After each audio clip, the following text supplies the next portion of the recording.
Friends, our reading this morning is taken from the words of the abolitionist preacher William Henry Channing. Channing writes, "To live content with small means, to seek elegance rather than luxury, and refinement rather than fashion, to be worthy, not respectable, and wealthy, not rich. To listen to stars and birds, babes and sages with open heart. To study hard, think quietly, act frankly, talk gently, await occasions, hurry never. In a word, to let the spiritual, unbidden and unconscious, grow up through the common. This is to be my symphony."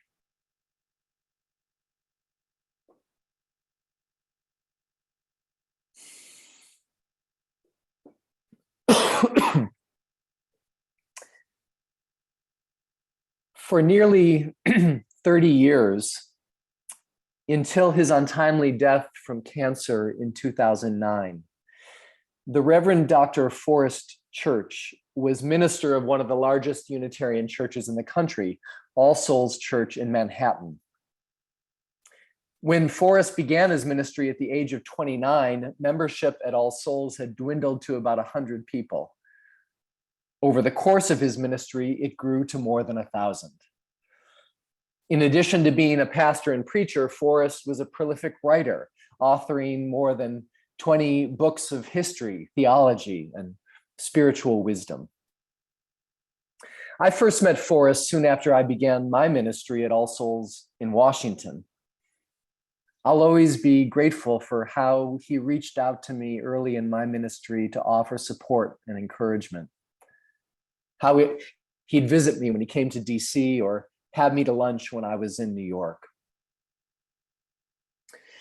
One of Forrest's great gifts for ministry was his ability to share lessons he'd learned from his own life struggles and frailties. He spoke openly and vulnerably, for instance, about his struggle with alcoholism and the lessons he learned in recovery. And in 2006, after he was diagnosed with esophageal cancer, he often preached and wrote about the humble but profound lessons he learned as he confronted his mortality. Forrest kept up his preaching and writing throughout his several-year struggle with cancer, but eventually his treatment stopped working and the tumors grew. And in the summer of 2009, just weeks before he died, Forrest preached what turned out to be his final sermon to his congregation. He called this sermon "The Summer of Our Content," a play on Shakespeare's famous line, "Now is the winter of our discontent." It may seem odd that mere weeks before his death, Forrest was moved to preach a sermon on contentment. Though in my 20 plus years of ministry, I have known many who face their final days with a heart full of gratitude and even joy. It's a good way to go. But after 30 years of preaching, what do you say to your congregation in what you know will be your last sermon to them? Forrest chose to leave his beloved congregation with a simple mantra that had helped guide him through many highs and lows in his own life. His message to them in his last sermon was this: want what you have, do what you can, and be who you are. Now, on the surface, This might seem like simple advice. And in one sense it is, but when you begin to unpack their meaning, each of these statements, want what you have, do what you can, be who you are, each is an invitation to a life of gratitude, purpose, self-acceptance, and yes, even contentment. I know that spending time with Forrest's mantra has enriched my own life. And so over the course of my next 3 sermons, I'm going to take these invitations one by one and try to unpack for us some of their wisdom, beginning with this week's message. Want what you have. Now, why in the world would a guy dying from cancer preach, want what you have? Forrest acknowledged this apparent irony in his sermon and explained, want what you have doesn't mean wanting cancer or wanting to die. It's not about talking ourselves into desiring something we don't or shouldn't desire. And it also doesn't mean resigning ourselves to fate unless and until resignation is appropriate. For Forrest, want what you have meant something else, something closely tied to his understanding of prayer. Forrest, you see, was a great believer in prayer, but he also believed that we should carefully consider what we pray for. Some of our prayers, he said, amount to nothing more than wishful thinking. Prayers for things that we don't have and are unlikely ever to receive. Winning the lottery. While there might be times in our lives when such wishful thinking is called for, to structure our prayer life around such wishes can create a habit of desiring things that are simply unattainable. Such prayers can be a setup for disappointment and discontent and even ingratitude, because wishful thinking can sometimes blind us to the blessings that are already abundant in our lives. Instead of wishful thinking, Forrest counseled thoughtful wishing. Consider carefully what it is you wish for, he advised, what you pray for. Forrest unpacked the distinction between wishful thinking and thoughtful wishing in his last sermon. He said, look, if you're healthy, then pray for health. What a blessing health is, and how rarely we think to give thanks for it while we're fortunate enough to possess it. On the other hand, he continued, now that I've lost my health, I could waste my time praying for a miracle to reverse what I know to be incurable cancer. But how much better it is to bathe in the glow of having my fondest prayers instantly answered. How much better to pray, for instance, for the gift of my children and my wife or my friends. Once a day you should stop and do this, he said. Give thanks.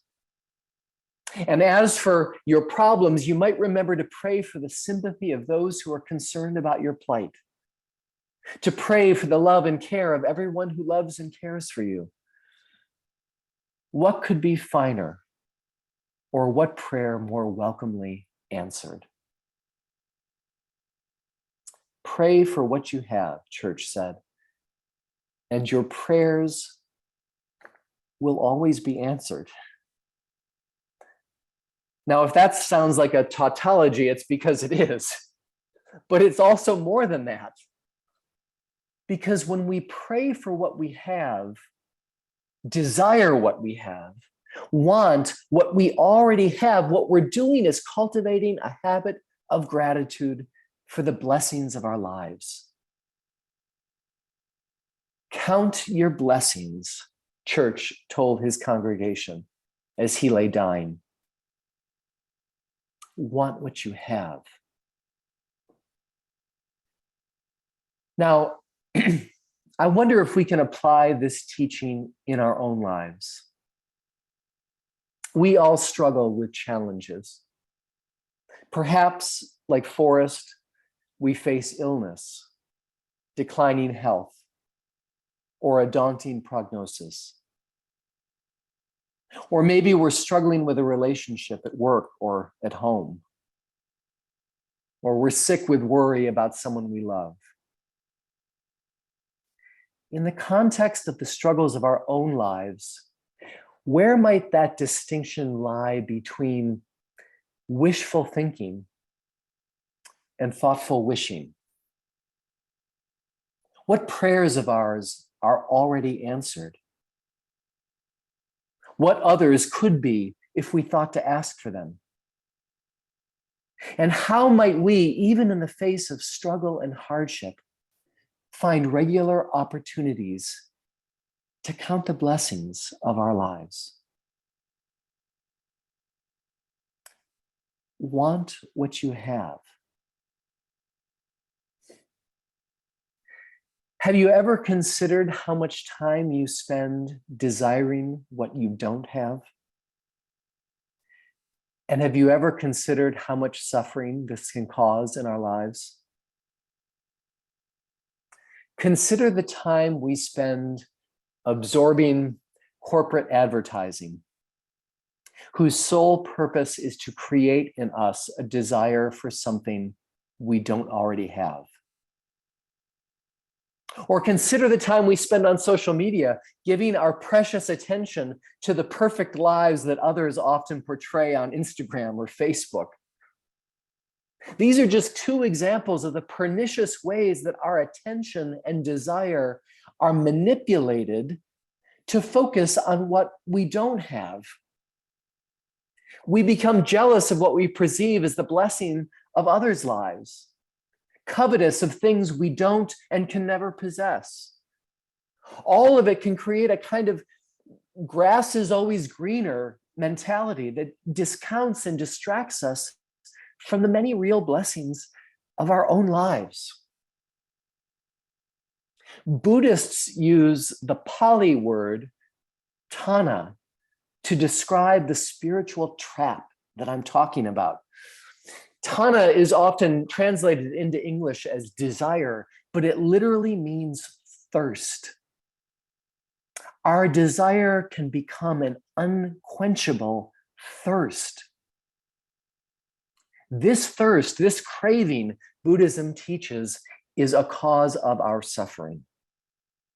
And Buddhist teaching is really clear on this point. Only by letting go of our craving can we find peace and contentment.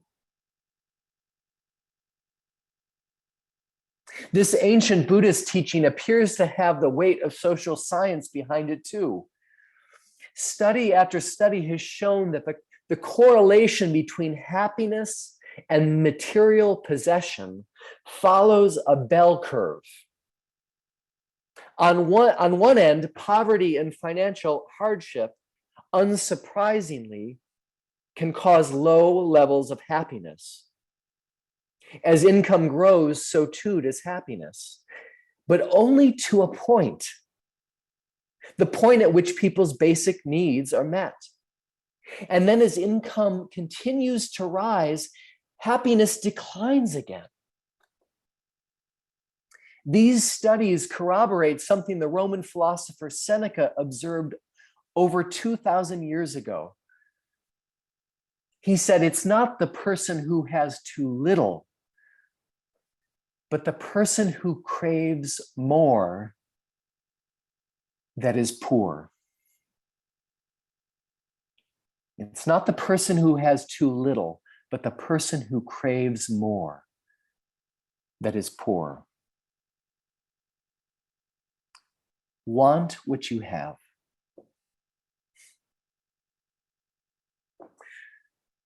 Of course, our attachment and craving aren't limited to money or material possessions. I remember when our son Nico was an infant and toddler, The thing that I craved more than anything else in the world was solitude. You know, back in the era that I call BC, before child, I could pretty much count on a certain amount of peace and quiet in my life. Each morning, the alarm would go off at around 6:30, and I'd get up and make my coffee and sit down to a good hour of reading and journaling and prayer. It's how I began each day.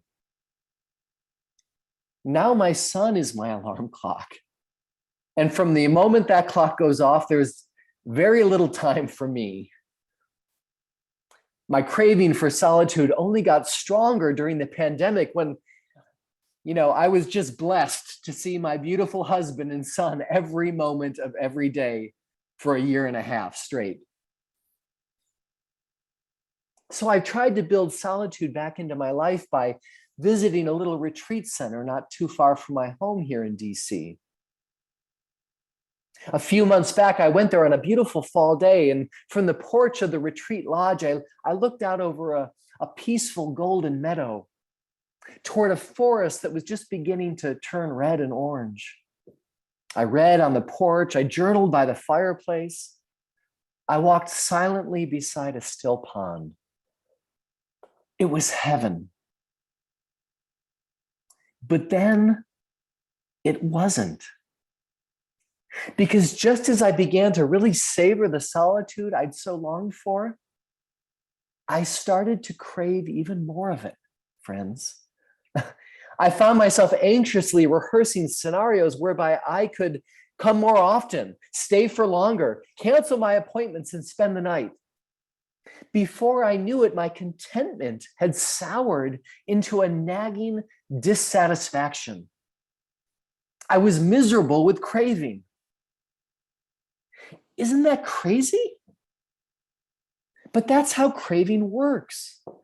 Like the touch of Midas, it can destroy even life's most precious blessings. So lately, I've been trying to shift my wishful thinking about more me time into some thoughtful wishing. Thich Nhat Hanh writes about how a parent once came to him with the same complaint as mine, desperate for more me time. The monk smiled at the man and suggested that he try to experience his time with his child precisely as me time, rather than the opposite of it. I thought, well, that's easy for a celibate monk to say. But of course he's right. Want what you have. Count your blessings. Savor them.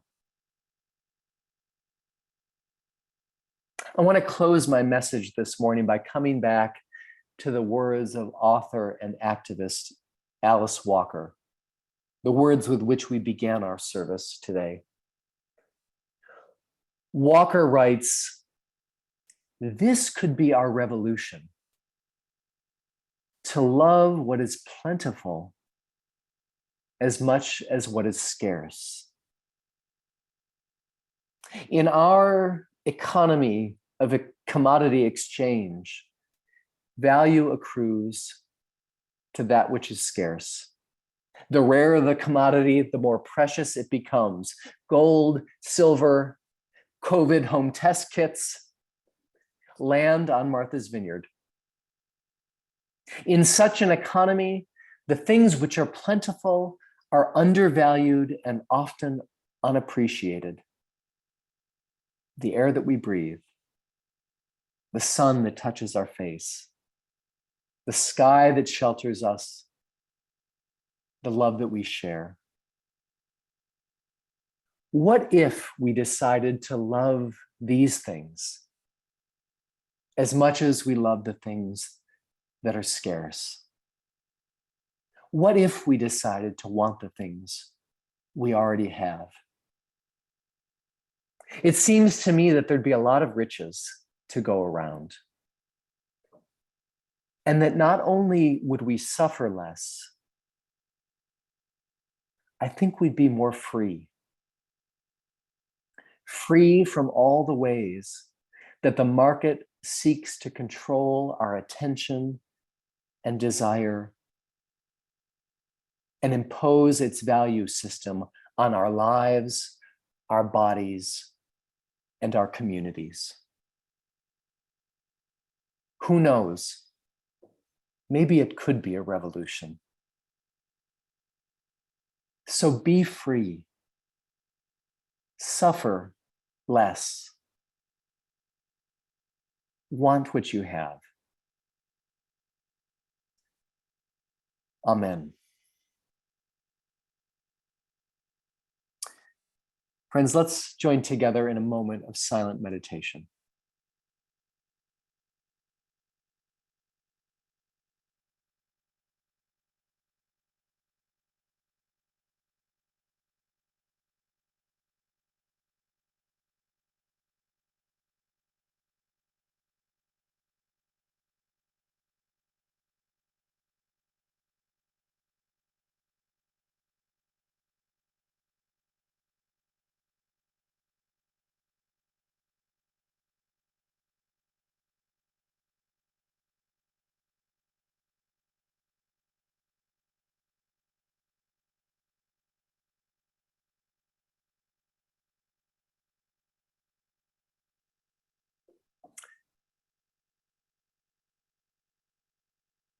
I will invite Andy now to clip the lyrics of our closing hymn into the chat and invite us to sing together our closing hymn.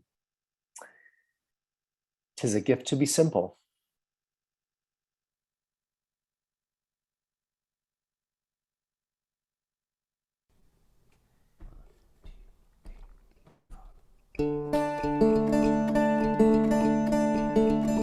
Tis a gift to be simple, tis a gift to be free, tis a gift to come down where we ought to be. And when we get to the place that's right, we'll be in the valley of love and delight. When true simplicity is gained, to bow and to bend we shall not be ashamed. To turn will be our delight, till by turning, turning we come round right. Tis a gift to be simple, tis a gift to be free, tis a gift to come down where we ought to be. And when we get to the place that's right, we'll be in the valley of love and delight. When true simplicity is gained, to bow and to bend we shall not be ashamed. To turn will be our delight, till by turning, turning we come round right. Tis a gift to be simple, tis a gift to be free, tis a gift to come down where we ought to be. And when we get to the place that's right, we'll be in the valley of love and delight.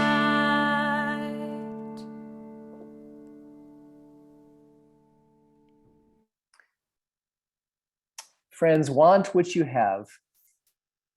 Do what you can. And be who you are. In that spirit, let us enter this new year in a spirit of self-acceptance, of gratitude, of intention, and of contentment. Go in peace, friends. Amen.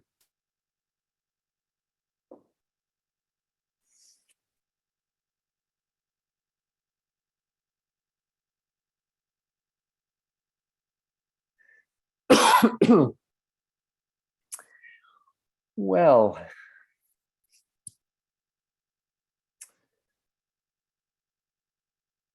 I want to invite us all to kind of open our space here now and just invite you all to share as you're moved, if you're moved, to share about the ways in which this kind of mantra of forests, want what you have, how it speaks to you in your life right now, if it speaks to you. Lucinda. Oh, it was wonderful. It's just what we needed to hear. And it's so true to want what you have.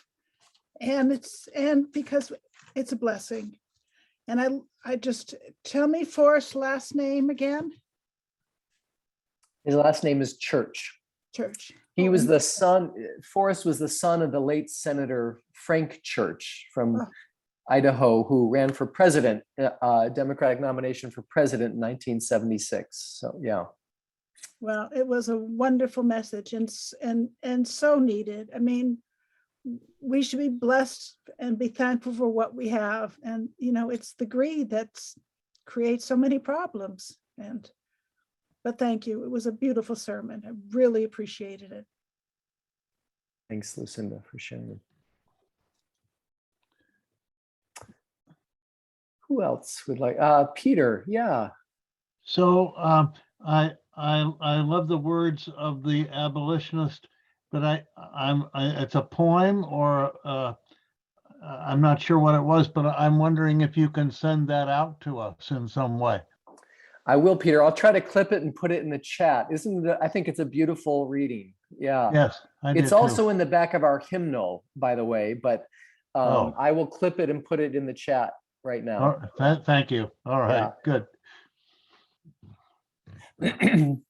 Who else would like to share? Just unmute yourself and go ahead. I see Jennifer Parkinson. Good morning. I loved your sermon. I'd like to hear the other two things. I only wrote down the first one. But first, I'd like to read to you this beautiful Happy New Year message I received from Muriel Savoy Maloney, who is Michael Savoy's mother and is 91 years old.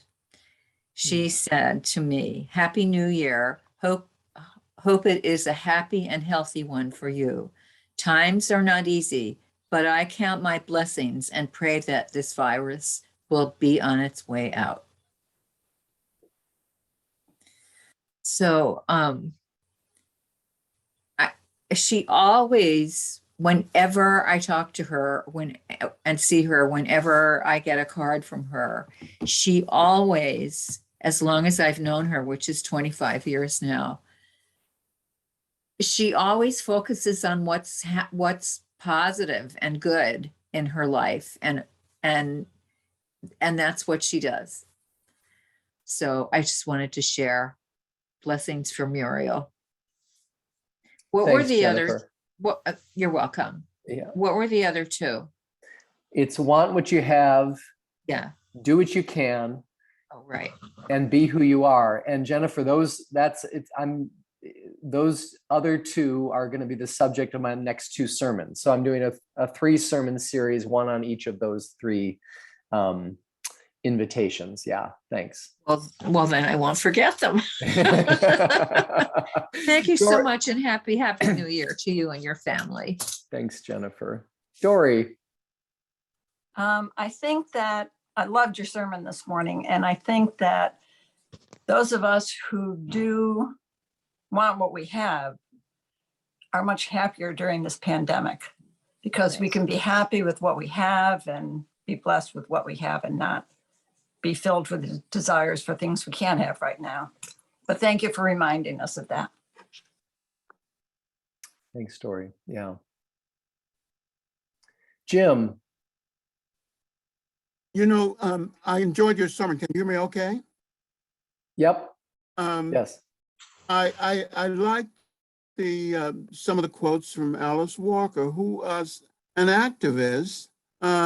However, I'm concerned, while I appreciated the business about personal possessions, how does that relate to social justice and the desire to move from where you are forward? Yeah. And you know what, Jim, I think that's a really good question. And I think the next the next part of the next chapter in this installment, the do what you can piece, is really going to take on that question of social justice head on. And so maybe I'll invite us to just hold on that, but I'm going to address that in the entirety of that next sermon about do what you can. Is that fair? Okay, yep, because you're absolutely right. Char?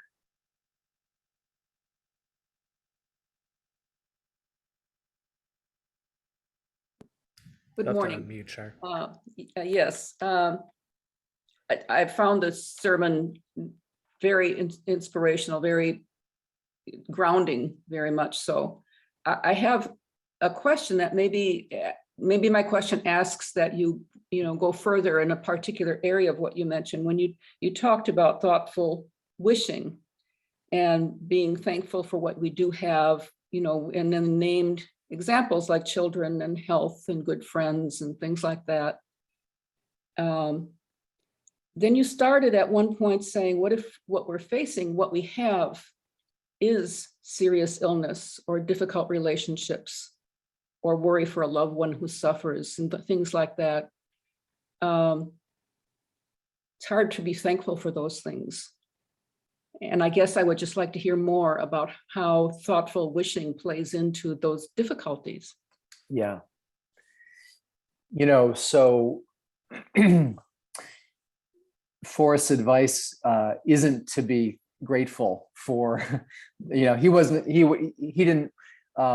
grateful for the cancer that took his life, wasn't grateful for dying.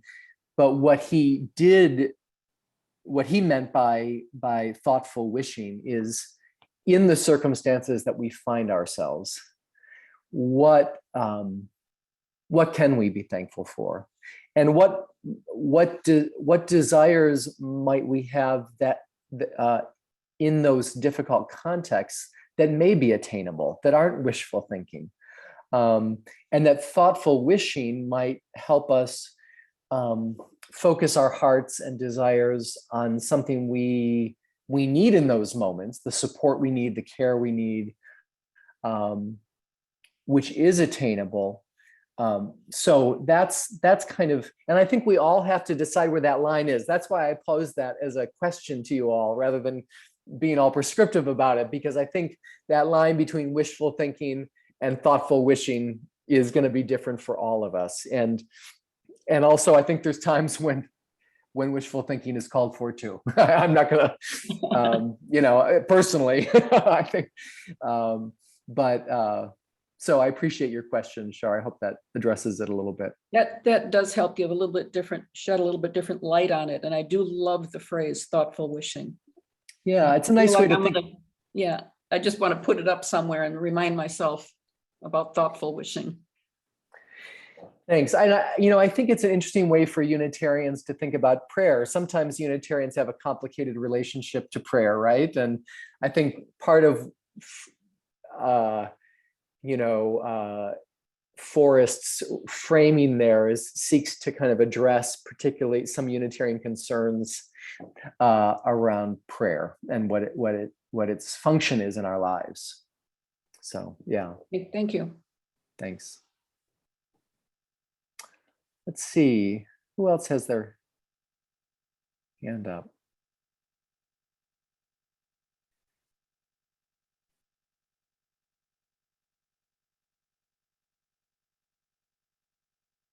Anyone else?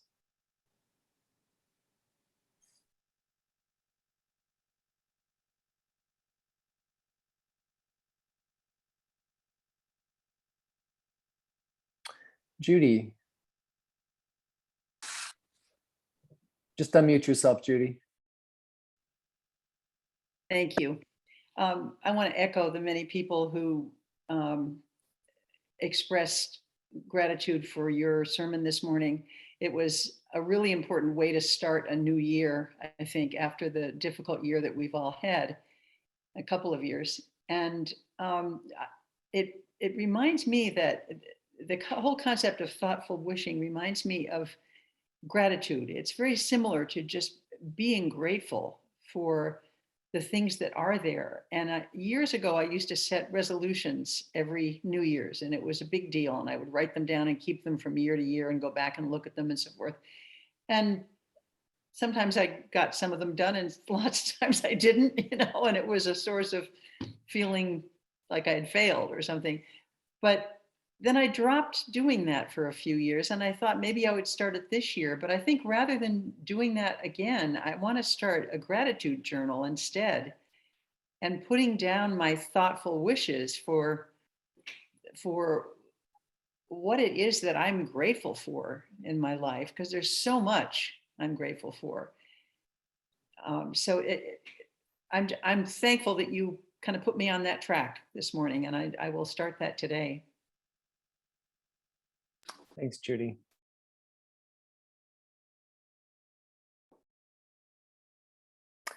And I don't want us, oh, Russ, yeah. Good to see you, Russ. Happy New Year.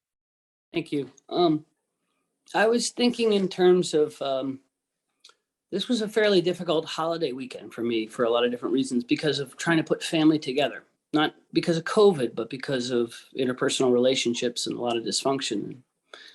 And when I heard a lot of your sermon, to me, it wasn't so much about monetary or anything like that, but to me, it was about what I have as far as taking the moments of when I can get it with my family and when those are actually harmonious, because I seem to have an awful lot of expectation sometimes that puts it on a higher bar that is actually feasible or what have you. And so it's funny, as I sort of struggle with that on an inside line, I'm listening to what you say, and I really appreciate that, because what I realize is that it's going, there's a lot of difficult parts of the family that you can never get through, but you have to really accept the ones that you can enjoy. And I find that difficult, and I'm going to try to take that more to heart now.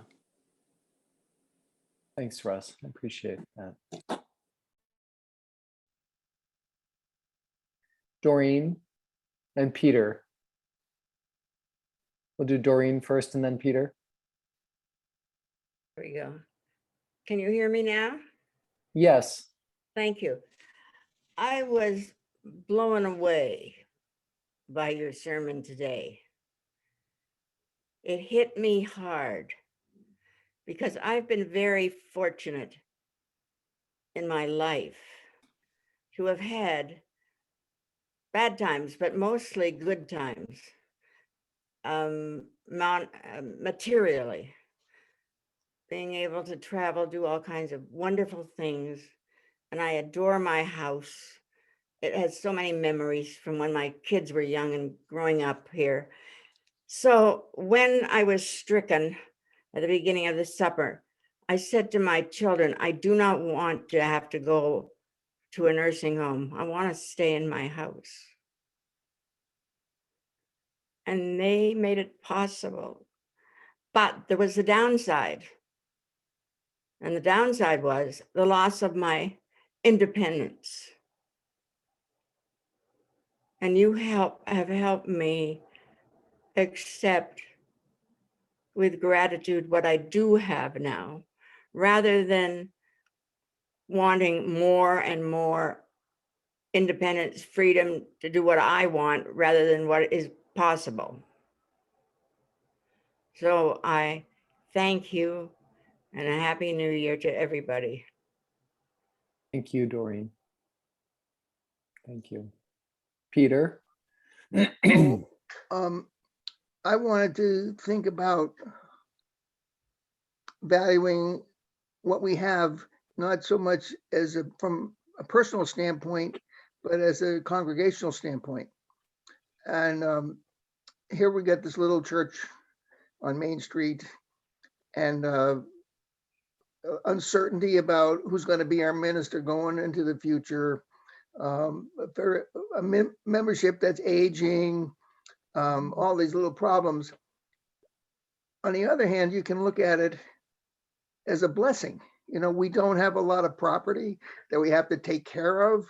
We don't ever get stuck with somebody that we don't like because they're going to go away pretty soon, or and we have each other, and the richness of the personalities and the occasional conflicts that we have, but the ability to talk to each other, to do things together. uh, usually free of big budget constraints, because the things we like to do are not expensive. We like to have a potluck or a gathering or a conversation. So I'm grateful for what we got at UUSMV. Thanks for sharing that, Peter.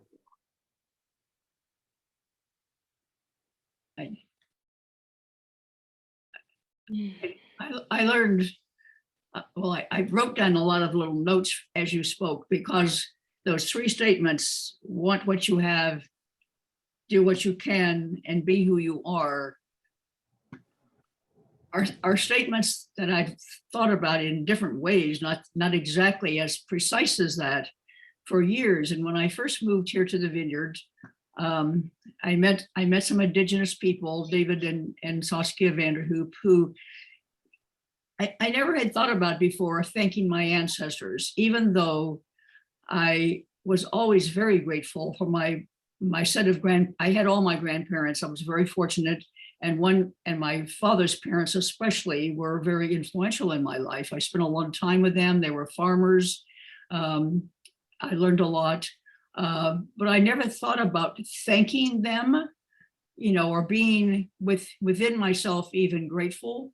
But I have read several books since then. One is by, I think, Terry Tempest Williams, or maybe it's the Braiding Sweetgrass, that talks about being grateful to ancestors, and that many of the indigenous peoples, when they are making something as simple as making coffee in the morning, and the indigenous people, at least in this book, pour out a half a cup of coffee onto the earth to give the earth the first cup of coffee.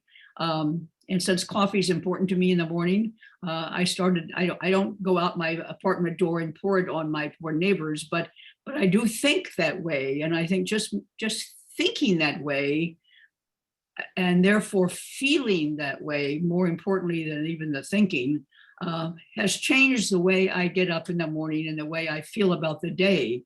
I can only do so much of a day, and this again, Jimmy Carter has a saying, and I can't probably quote it exactly, but he said his faith demands that he do what he can, when he can, wherever he can, with whomever he can, that's what his life is all about. And he's probably the least appreciated, and yet best president we've had in recent years with his thinking. And as you all know, he still does House for Humanity, even as he himself is ailing. And this, I love this. As many people have said, I love this sermon. I am going to make little notes about each level. Do what you can, whatever I can do of a day or whatever I cannot do. Don't worry about it, but do what I can. So important for daily life, and not get caught up in this whole drive for money, or feeling only that you have to have money or a bigger house. And the Vineyard is a perfect example at this point in real estate, that in order to have a house here, you've got to be a multimillionaire. And my two children who own homes here are so lucky, because they bought them or built, basically they built their own homes back in the 70s and 80s, when it was possible, when they are a teacher and a carpenter who could not afford to live on the Vineyard today if they didn't already have land. So maybe keep that in mind as we go along, even though we're now in many different places, but most of us here on the Vineyard. I'm gonna wear this. I'm gonna get me a T-shirt, maybe. Want what you have. Maybe that would be Thanks, a big Barb. make money for the church. Thank you, Barb. Nancy, I think you had your hand up. Nancy Wood. Oh, I guess I want to say this. First of all, I think your sermon was perfect for the new year. It just gives us everything to think about. But I have a confession, actually. There are times, and I'm almost grateful that we have all these rules right now, because I've got some physical problems. And it's much easier for me to stay home and not run around in my car and do all these things. Everything comes to me on Zoom. And I feel so fortunate. And then I feel sorry for all the people that are sick, and then I feel guilty feeling that way. But it's almost like I feel like it was made to help me, because I've been able to do so many things this way and enjoy seeing people. And it's not a bad life at all for me. And it would have been very hard for me if we hadn't had all this. So I don't know. That's my confession. Thank you, Nancy. Okay. It's interesting to think of this little Zoom room as a confessional, right? Our you confessional here. I like that.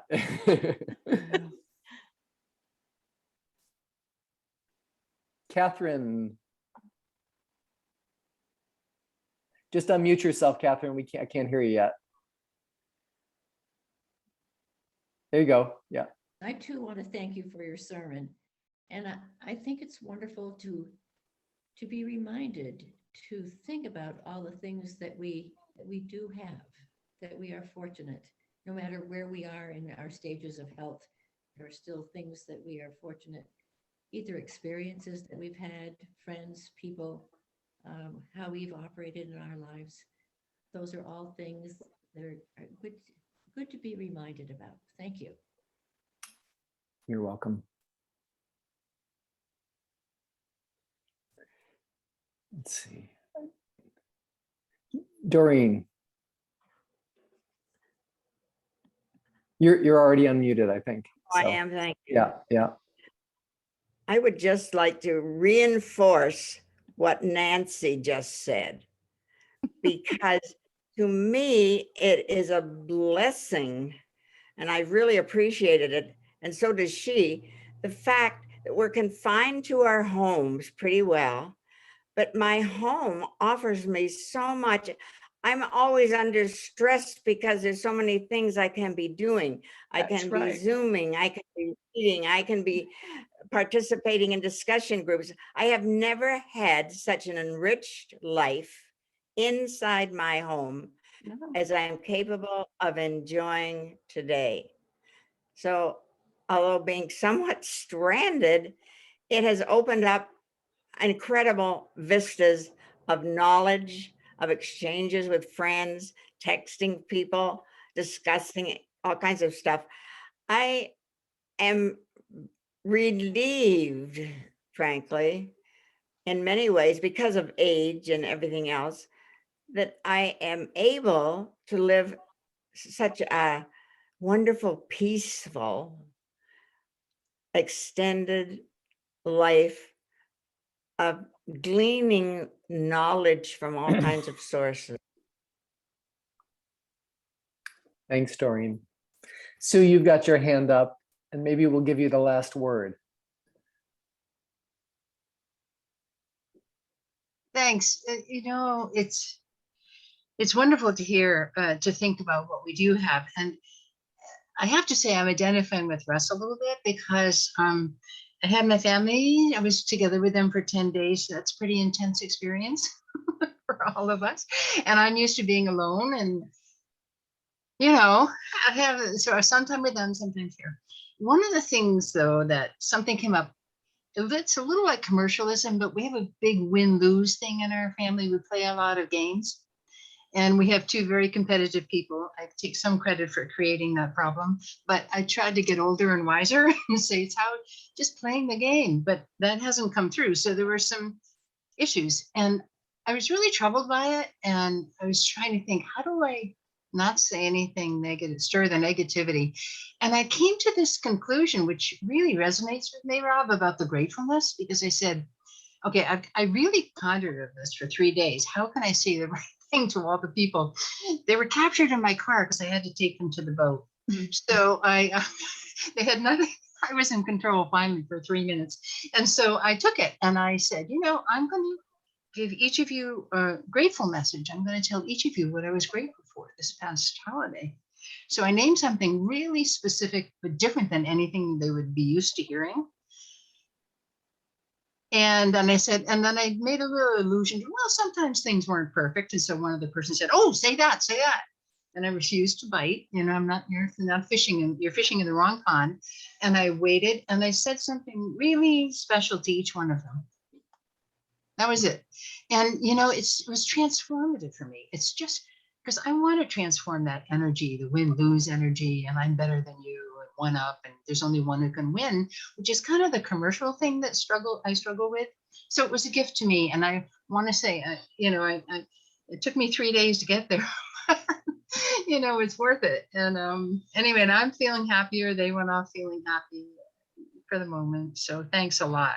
It is my moment, though. It is and I'm thinking of the small things. It's that was small, but it was so big in some way. Thanks, Sue. I appreciate that. I just have to say one thing. Sure, Karen. Sue, Yeah. you are a gift to your family. I know that. And you're definitely a gift to us.